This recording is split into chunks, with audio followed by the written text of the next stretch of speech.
questions, there is a little button that allows you to raise your hand, and I will go through and answer those questions.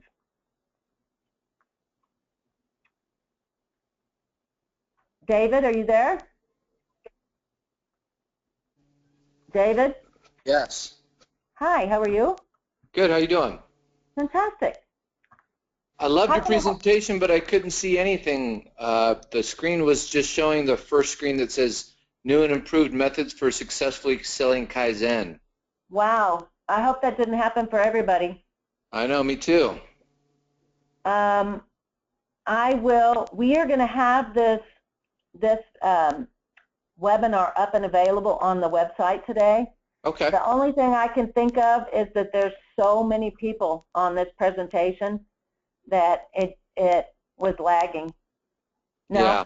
Okay, so John, our marketing guy in our office, came in and said no, he could see it fine on his screen. So it must have been something with your connection. So I apologize, but it's not on our end. So you're going to have the actual webinar that you just did on your website, you're saying? Yes, what we're gonna do is we're gonna make some compliance tweaks, make sure that everything on here is accurate, and then we will download it to the website so that you will be able to access it. I would love to see that again and actually see the pictures this time. That would be great, Terry. Well, I'm Grace, actually, so sorry if it says Terry on your screen, but I'll do that, and I'm going to try to do this or have Dave do this or somebody else do this next week as well, because I know that it was kicking people off. We had too many people trying to get on it, and it kicked a lot of people off, and they didn't get to see it. So we'll run it again next week. Great. That sounds great. Grace, one more question. I know last year when you guys were doing this, it was taking 3 or 4 months to get things funded. Do you have it down so people don't have to wait as long now, or is it still about the same? You're still going to have, well, we do them every quarter. You're still going to have to wait that time period, and let me tell you why. The insurance company needs a month to do underwriting. Right. Until the underwriting's done, I don't know what the loan amount is. Right. The day that underwriting is done, then I've got my loan amount. From that point, the lender needs a month to check each one of the accounts to make sure that all of those accounts add up to the amount we're asking to borrow. So from a due diligence standpoint, they have to make sure that their loan is protected. They need a month to do that. So that gives you guys a month to sell. Perfect. And then do the clients need any particular qualifying parameters met, like credit score or proof of income or anything? They're not on the loan at all. There's no financial underwriting being done other than by the insurance company to justify the $1.5 million, which is the minimum death benefit. Yeah. So that's really the only financial underwriting that's being done on this program at all. Geez, it's a phenomenal product. I can't imagine anybody not wanting this if they could get it. You know what's funny? I said just the other day, the only people that won't participate in this platform is if they don't have the money. Yeah. So if you can get your employer to participate, the participation is going to go up dramatically. Well, even if they don't participate, it's still worth it just to pay for it yourself. Right, of course. And we have a lot of people that are doing this individually. The other thing, David, you might want to keep in mind is those quarterly fundings are really for the agents that are just selling 1, 2, 5, right? If you have your own group, you can fund them as soon as you're done. As soon as you get a certain amount in each group? We've got a group right now enrolling with 90 doctors, and as soon as they finish enrolling, they're going to fund their own transaction. That's not what you'll see up on our website. What's up on our website is for all the agents across the country to throw in their little 1s, 2s, and 3s, and 5-man companies, 10-man companies, all the ones that aren't big enough to do it on their own. And are you guys still affiliated with Freedom Equity Group or not so much anymore? We work with GAs all over the country, so I don't know, to be honest with you. Okay. We have selling agreements with general agencies everywhere, and so the name sounds familiar, but I can't put a name of a person to that, so I'm not really sure. Ron Petrinovich, Ron Blumenkemper, and Bill St. Clair. You did a webinar with them a couple years ago. That's how I first found out about you guys. Oh, well, fantastic. Well, hopefully, you know, you know, they may be the GA, and there may be a lot of their agents in our database selling, right? Right. And so how does the commission split work then with you guys? Okay, so NIW gets 30% of the compensation of the client contribution and the financing piece. So if you think about it, if your client's putting in 50 and we're funding another 50, we're getting 30% of the $100,000 contribution. So it wouldn't, whatever the employer contributes wouldn't be factored into the commission, then you're saying? Yeah, whatever the total, what the employer, the employee, and the bank contribute. Okay. All right, that makes sense. And for that, you know, first off, we provide the platform, we do all the design, all the marketing pieces, and we service it for the next 15 years until the loan's paid off. Oh yeah, well, you guys deserve it for sure. Well, thank you. I appreciate that. All right, Grace. Well, thanks so much for the info, and I'll check your guys' website later on this afternoon. Hopefully, it'll be up. All right, fantastic. All right, I'm going to go on. Thanks, David. Fawn, are you there, Fawn? Yeah. Hi. Hi. Can you hear me? I can. Okay. So my husband is watching this with me, and so he's just got a quick question. Okay.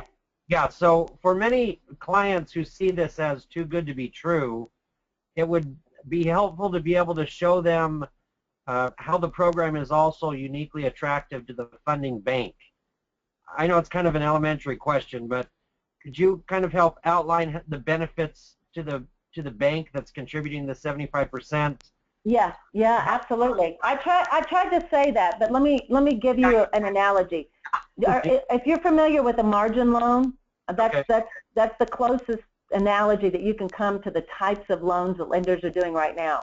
There's trillions of dollars being loaned on margin loans. What a margin loan is if you open up an account, you want to buy Ford stock, and you put your money in a brokerage account to buy that stock, they will loan you against the money that you put in there 50% of that contribution. So if I put $100,000 in my brokerage account, they'll loan me $50,000, and I can go out and buy more stock. Now, you could go online and do that at TD Ameritrade or any brokerage company, any bank that you want to go to, and there's trillions of dollars being done.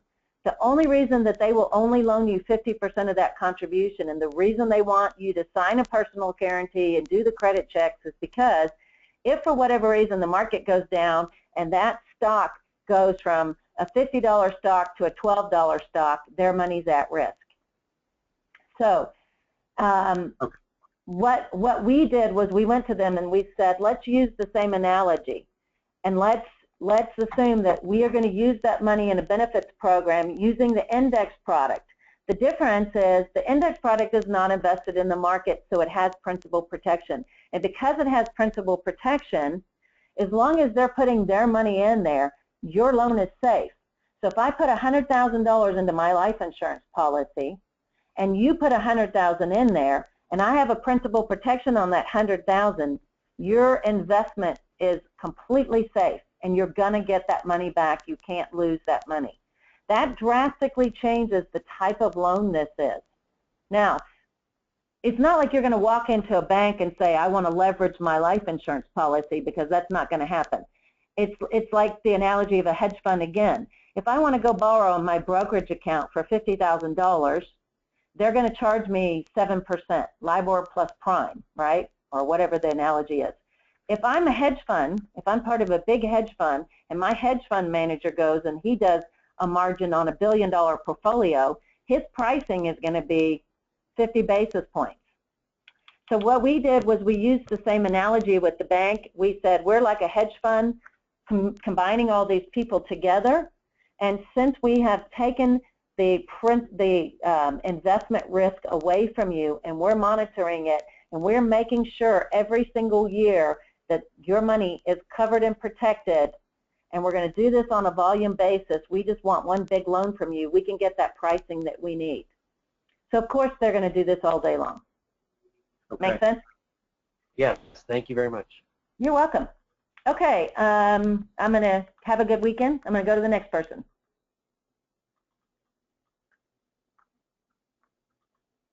It's Gurdal. Is that how you pronounce your name? Singh? Gurdal Singh?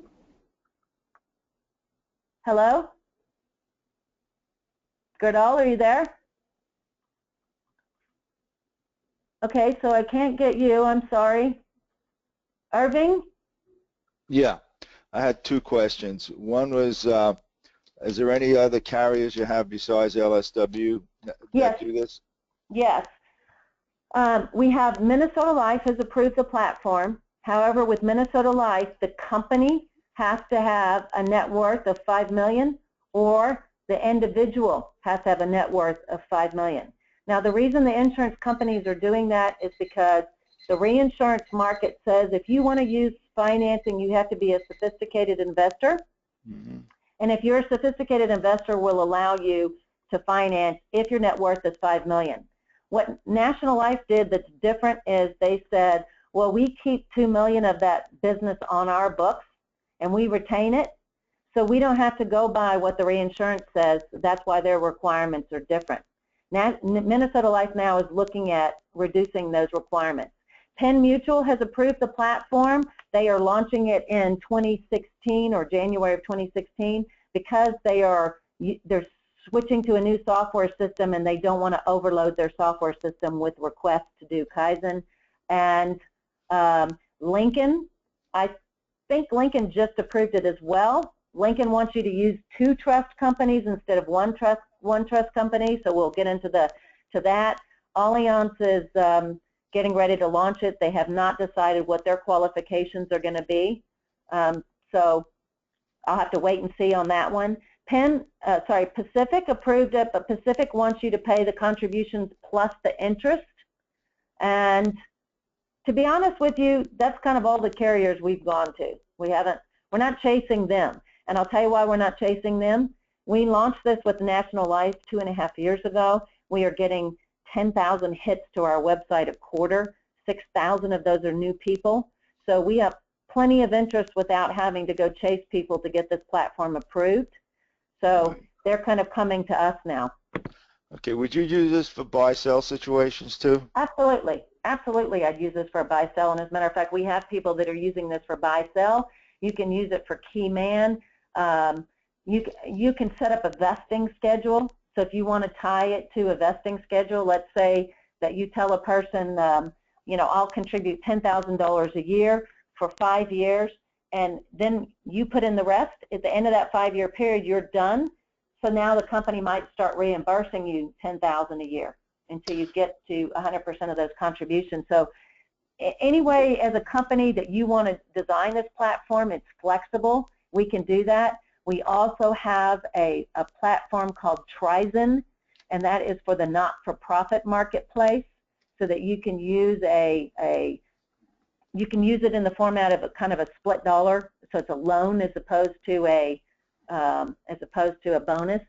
Mm-hmm. And if you use it in that format, you could put more in than you could using Kaizen. So we have all kinds of different platforms. How do you handle when people leave? When employees? Because you're not tied to this loan document. And let me give you an example of my own policy. I have contributed to my trust. I contributed 3 years of my premium payments. Now, only 2 of those have come out, and I only have to fund it for 2 more years after that. However, if for whatever reason and it's a split contribution, NIW pays a portion, I pay a portion. If I left NIW and they said I can't pay it, if I didn't pay it myself, 100% myself, and I needed to get out, what am I going to do? I'm going to take the cash value that I borrowed from the bank, I'm going to pay off the loan, and I still have my policy with my contributions and my excess cash in that policy, and now I just don't have the additional funding. So in that example back here where I showed you, if it was your own, the difference between your own policy and this one, where's that page? Sorry, oh, here it is, right? Okay, you put in $172,000, it's still your policy. All you did now was pay off the bank, get out of the loan, and whatever profit you made or not is yours to keep. You just paid them back their principal and whatever the interest rate is, which is today all in 2.7. Yes. Make sense? Yeah, so these are basically heavily overfunded, so the cash is there pretty much. Absolutely. And as I was just saying to John this morning, I was in a conversation with another agent. I was saying this morning, in my particular design, I can contribute, you know, the maximum amount of $70,000 a year to my policy to get that $1.5 million death benefit.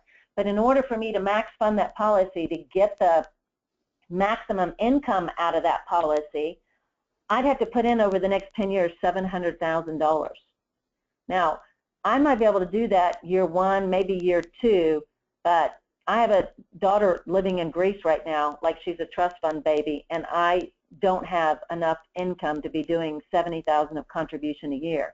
However, with Kaizen, I can cut that contribution down to 32. My company contributes some of that. I contribute some of that, and now I can put in 32 a year, and the bank is going to continue to put that additional portion in. At the end of that time, years 6 through 10, the bank's going to put in all 70 for me. Now, over 5 years, I will have contributed $150,000. If I pass away, or let's just say I have a heart attack at the 5th year and I put in my $150,000, and I can get the insurance company write me a check for $1 million because I had that heart attack up front today, that's a great return on my investment. Yeah, sure is. God forbid you have one. Yeah. Right, right. But the point is it's perception. You know, I have, for a fraction of what it would cost me to go out and buy all those benefits, I have, for a fraction of that cost, protected myself in any event I can possibly think of. And more importantly, I don't think those things are going to happen to me, and I'm more worried about my retirement. And so now I've got the ability to max it to the portion that I can use this platform like it was intended to be used as a max funded contribution, and I can get the bank to help me do that. Make sense? Yeah, I think the key, it sounds like to me like the key to this is making sure you have the right employees in there if they're non-owners. Well, this is going to be for the guys that are earning a good income, right?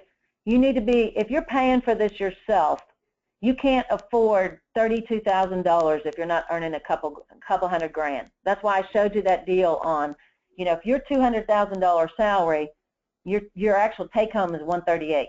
Right. Right? You need to be able to have a pretty good income. Now, if your employer's contributing, we have tons of companies where the employer is saying, we'll put 100% of the money in there to keep our guys. It might be a hospital that says, we want to keep those doctors that are generating a ton of profit for us, so we'll contribute 100%. And in that case, it doesn't matter if you're 100,000 income or, you know, 150,000 because your employer's paying it. However, when you leave, you may not be able to make the additional contribution. The great thing is, because it's such a short period of time, 5 years, once you get past that 5 years, the bank's contributing 100%, so why would you ever get out? Right. Make sense? Yep. All right, so I'm sorry, but I got to move on to the, I got to go on to the next person. So have a fantastic weekend, and thanks for joining. You. All right, let's see. I'm trying to find guys that have their hands raised. Okay, I'm not sure I'm saying this right. Is it Kwesi? Kwesi, you got it. Kwesi. That's a very unusual name. What is the origin of that? It's from Ghana. That's where I was born. Oh, cool name. I like it. So how are you? I'm doing fantastic. So my question is the bank assigned the policy or designated as a beneficiary in whole or in part? No. The bank is not party to any beneficiary designation. In my example, my daughter is the beneficiary. Okay, the bank so is only, you're only assigning the asset as a cash asset. So I'm giving the bank the permission that if I don't pay my next year's premium, that they don't have to put any more money in there, and they can go into my policy and get their money back. Now, I can use outside funds. Let's assume that I want to get out of this transaction and I don't want the money coming out of my policy. I can pay off my $32,000 to the bank with outside dollars and release the assignment on that policy. Okay. Okay? I got it. So a follow-up question to that, Grace, is they're only assigned the cash value until the repayment of the loan. Right? How does that affect the access to policy loans from the insurance company? You can't do policy loans until you pay off the lender. Okay, so let me give you an example. Let's assume that you're in year 5 and you had a heart attack and you want to get out of this deal. In that example, you've got plenty of cash in the policy to pay off the lender. The policy is still in force. So you get out, you pay off the lender, and now you're going to be able to access the policy and get the insurance company to write you a check for $100,000. Now, let's say that you are 9 years into the transaction and you have some emergency, your company's gone bankrupt, you need access to all the cash you can get.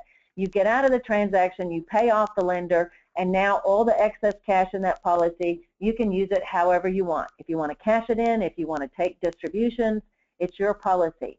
The reason we're using year 15 is because year 15 is the optimal amount of time to borrow and leverage that money and pay for the use of that money, get rid of market volatility, to get enough excess growth in that policy to pay off the lender, and now start taking an income stream to last me until retirement. Okay, and you can always pay the loan sooner, correct? Yes, absolutely. As a matter of fact, we've had two situations. We had one client come to us and say he was filing for a divorce and his attorney was telling him he had to give up half of the cash that was inside the policy. Once we told him that he didn't have to cash in the policy, he could use outside funds to pay off the lender, then he decided he found the funds to pay off his wife so he could keep this transaction, so he didn't cash it in.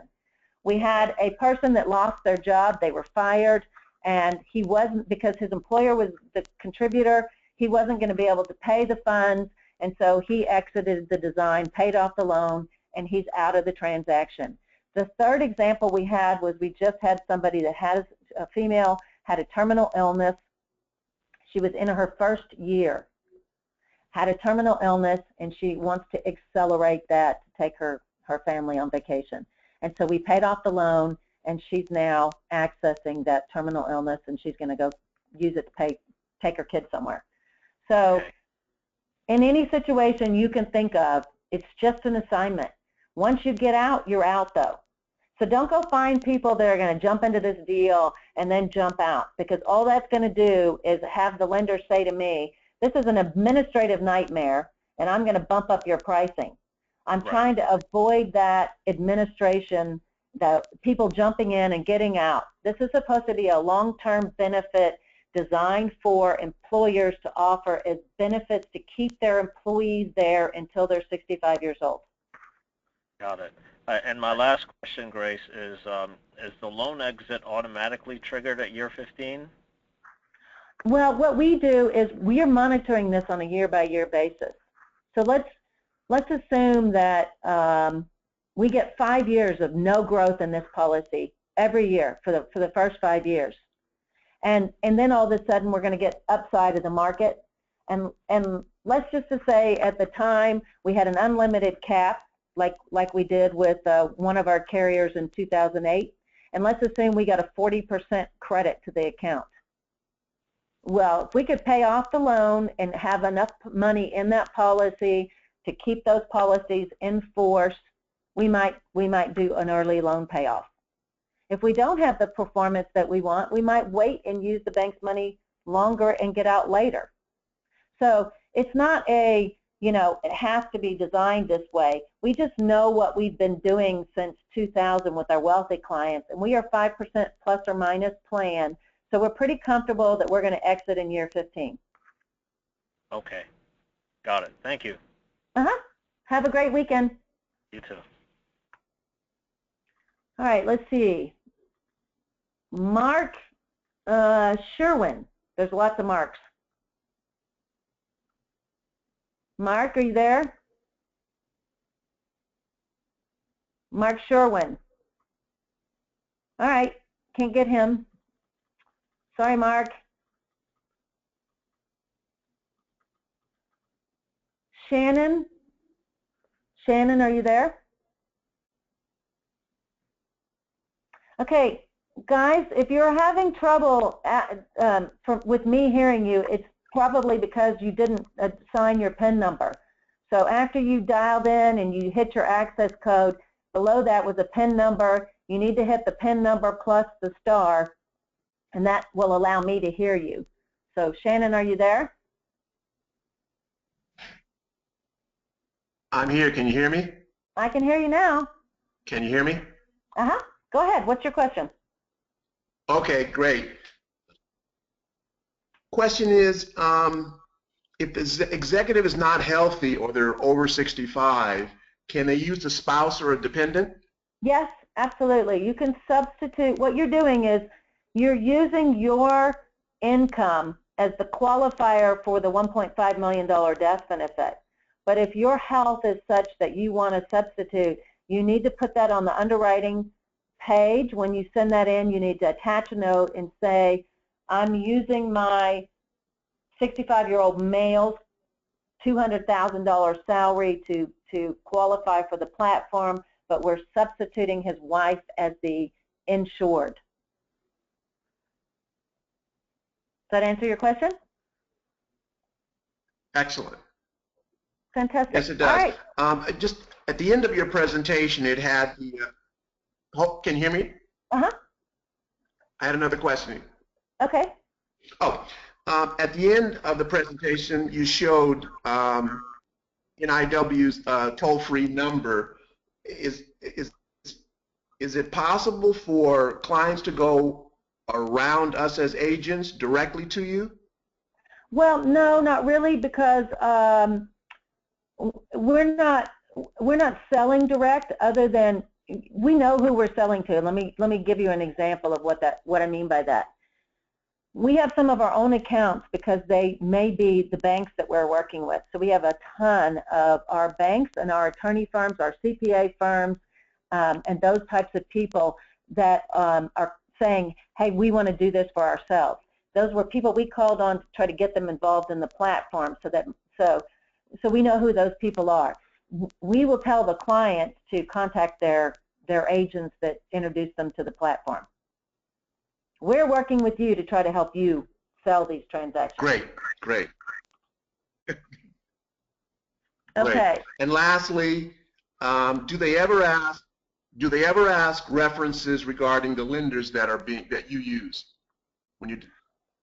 Yeah, but what we basically say is, look, you know, it could be Credit Suisse or HSBC. I mean, we work with 14 lenders across the country, and for those of you who've been in the financing business, Credit Suisse was in for a while, and then they were out, and then they were back in, and HSBC was in, and then they were out, and they were back in, and Bank of America might be in, and they might be out.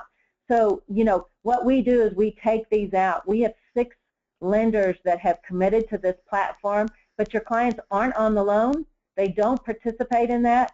And you know, people ask me all the time, how do you know the lender's going to continue to contribute? You don't. I didn't know in 2008 that they were going to call lines of credit from car dealerships when they'd never defaulted on a loan.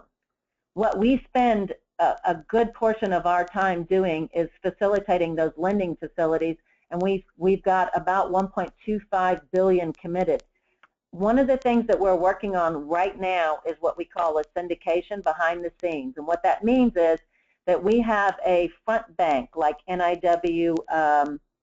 I think it's called NIW Funding. But anyway, it'll be the front bank, and we will be able to go to the Bank of Americas of the world and say, do you want to participate in this platform? This is the loan facility. This is what it looks like. And if you want to put in $50 million to participate in that type of loan, you can. So the front bank may not necessarily be who's funding the platform behind the scenes.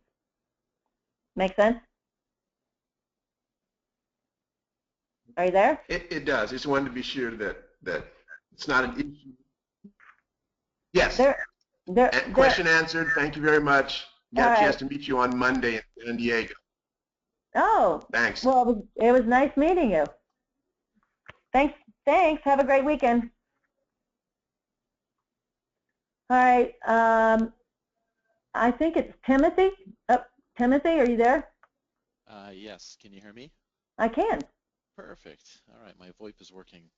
I have a question about 1035s. I work with Monty Snyder up north. We've pestered you a bunch. Thanks for all your help over the last couple months.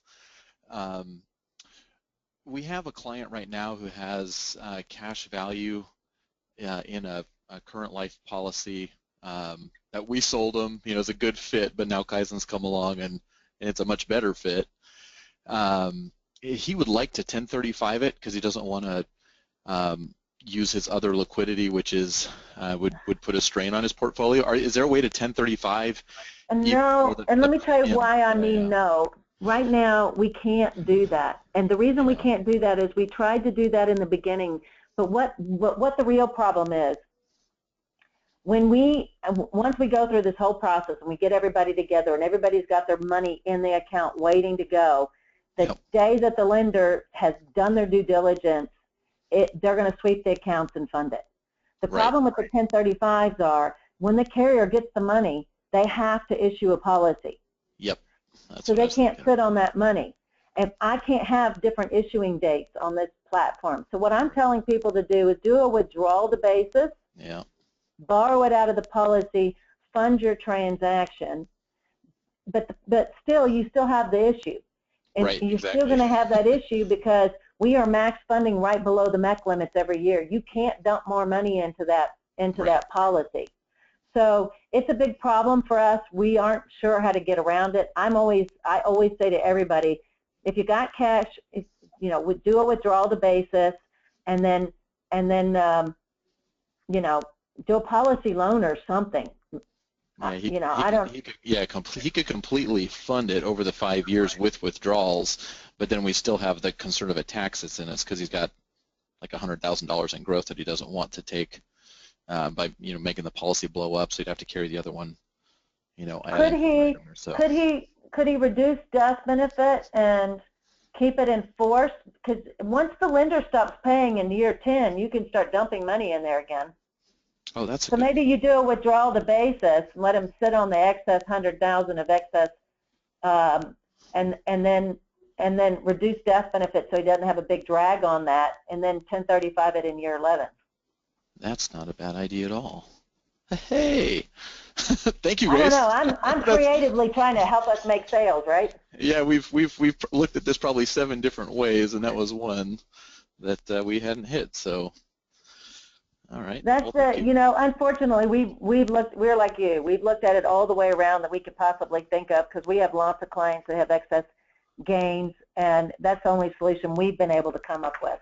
Okay. All right. There's more questions, but I've already forgotten them. So. Well, you can always call me. Write them down. You can always call me after at the office. There's the 800 number. So, or send me an email. Okay, sounds good. Thanks, Timothy. Have a great weekend. Yeah, thank you. You too. Thank you. Appreciate it. Okay, guys. I think that's all. Well, like Alan, did I get you earlier? Alan, you've got your pen on. You haven't hit your pen number. You need to hit your pen number and the star key because I can't answer your question until you do that. Craig, I can't. Oh, there you go. Craig, can you hear me? Craig? I can hear you. Fantastic. How are you? You have a question, Craig? You had your hand raised. Yes. I have a couple of questions, and one of them got partially answered with the 1035. Okay. I can't help but think there might be able to be a creative answer to that with maybe an interim policy or something with National Life. I'm gonna pursue that because I've got some people that wanted 1035 it because it was in the presentation that I gave them. So anyway, if you've got a business owner and they've got a fairly high net worth, and they want to start a policy and see how things work, can they layer these policies year after year? Yeah, absolutely. You can certainly do that, and that's kind of good that you brought up that high net worth deal because I'll tell you exactly what happened. One of our agents in New York went out and called on a business to offer Kaizen as the executive bonus plan in that company, and the owner was so excited about it. that he wanted to do it himself. Now, what was interesting about that is he needed an estate plan, not growth. He had, when we talked to his attorneys, $20 million of estate taxes that he was going to, have to pay. And so we ended up doing a traditional financing platform for him. Now, we gave him, basically we have what we call 3 options. So we said, pay nothing and let your family liquidate estates and pay the $20 million. He didn't like that option. Pay for it out of pocket. It was going to cost him by life expectancy something like 15.7 or something like that to fund the $20 million policy. We said finance it. If you finance it like a Kaizen platform, he would have had to put $5 million in over the 5-year period of time, and then the bank would have contributed another 5 and another 10, so 15 million of the total, and he would have been done with it. But he didn't want to have to pay the $5 million either because he was getting a really good internal rate of return. And so we said, well, let's finance the 100% of it, and we'll use the $5 million as the pledged collateral. Now, he didn't have to put $5 million of pledged collateral in until, if it was stress tested or whatever. But the point is you can see how you can end up making multiple sales. So we sold him the $20 million policy. He implemented Kaizen for his executives, and he also used Kaizen to fund a trust for the children that were going to be inheriting the business as a buy-sell. So you can use this in multiple different ways. Is imagination, put your imagination to it and think about it in any context. Any way you've been selling life insurance to your clients, in any format you've been using it, all we're doing is adding the additional funds to it. That's it. Very good. And you mentioned Trizen for nonprofit. Right. I've got a potential deal that could end up being fairly large where a nonprofit has it's a corporation, has a nonprofit side, a for-profit side, and they deal with some nonprofits, and those nonprofits always have board members that are, they're leaders in the community and whatnot, and they are potentially talking about offering them insurance. So how convoluted, at what level would you get really nervous working through profit, nonprofit, profit, nonprofit?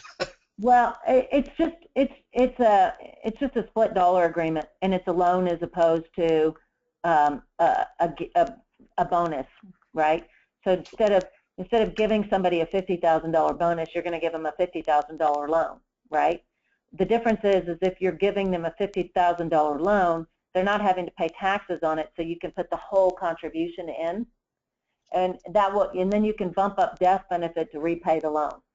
So it's a complicated structure in that you've got a lot of ERISA requirements and things like that you have to be mindful of. You have to have lots of attorneys and CPAs and advisors to make sure that you're, dotting all your I's and crossing all your T's.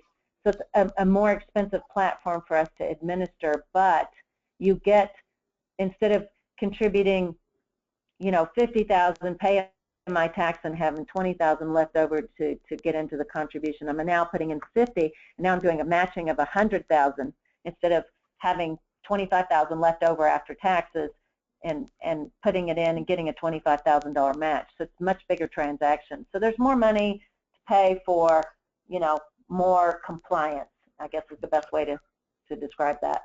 And is that a separate appointment for us to go with Trizen, or can we do that through Kaizen? Yeah, Trizen requires, we don't let everybody sell Trizen because of the complications behind the scenes. You really need to understand the split dollar business. So what you need to do is just contact Dave Green here at our office or Dane Moonwell here at our office.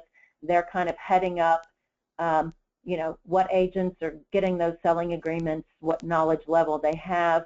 If you don't have the knowledge level, they'll partner up with you with somebody that does have the knowledge level in your area, and it's all turnkey.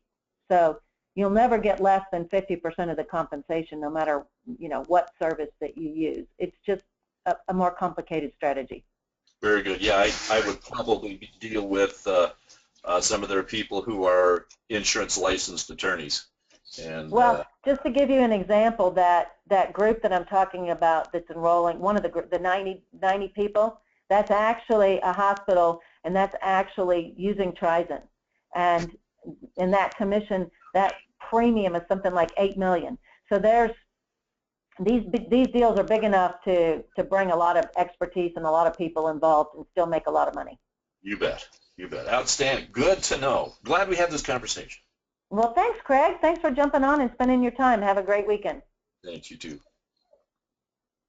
Okay, David, are you there? David Bromwell?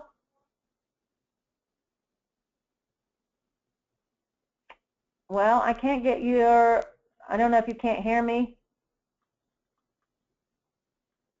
Okay, I'm going to skip you, David. Yep. Sorry. Oh, wait, there you go. Are you there? David? There you go. You got all right. You have a garbled voice speaker coming through. Anyway, what's your question? Sorry about that. That's okay. How can I help? Well, you already answered my question. I was the first person that you answered when you finished the webinar. Oh, well, I guess I didn't erase your, maybe I can't erase, there. I didn't erase your little hand being raised. So, fantastic. Well, have a great weekend. Thanks. You too, Grace. Bye-bye. No problem.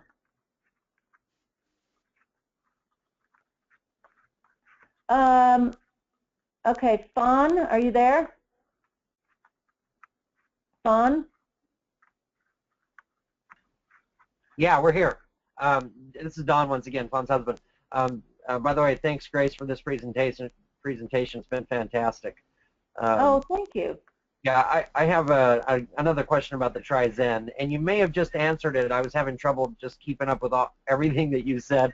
But are the salary requirements the same for the Trizen program?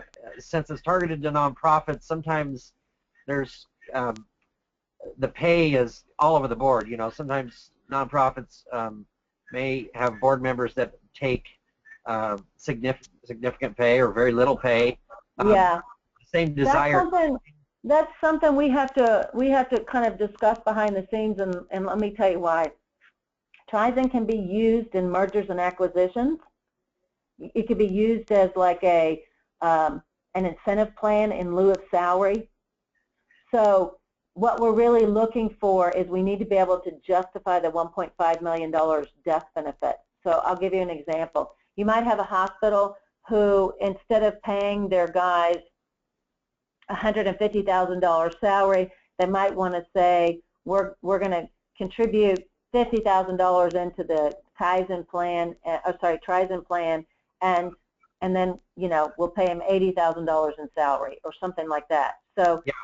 we have, in that particular situation, we have to look at a broader paintbrush, so to speak, and we have to work with underwriting on how do we justify the $1.5 million death benefit. The other thing we want to make sure that we're not doing is, a lot of people like to use not-for-profits to try to get some of the death benefit on that individual's life. And so you want to always make sure that we're not doing this as a death benefit play back to the charity, and we run into any kind of uninsurable interest. Now, you're going to have some of that death benefit go to repay that loan, and that's okay, but as I said, it's a lot more complicated behind the scenes, and you have to look at everything as opposed to just one thing. However, with all of that being said, you don't want to go out and do a not-for-profit and go through that kind of compliance and complication and ERISA requirements, et cetera, et cetera, et cetera, if you don't have a big enough group to justify it. So we don't want, you know, you can do 3 people and throw them in with another big group, but you really don't want to focus your time on those guys. You really want to go after the not-for-profits that have high-paid people, and you want to cream their high-paid people. Okay. Okay, that makes sense. Okay, fantastic. Well, have a great weekend. Thank you. You too. Okay, I think I've got everybody that had originally raised their hands, and so I'm going to say thank you very much for joining us and jump off now. If you have additional questions or I didn't get to you, please call us at the 800 number. We're more than happy to answer your questions, and thank you guys very much for spending your Friday afternoon with us. We really appreciate the business. Bye-bye.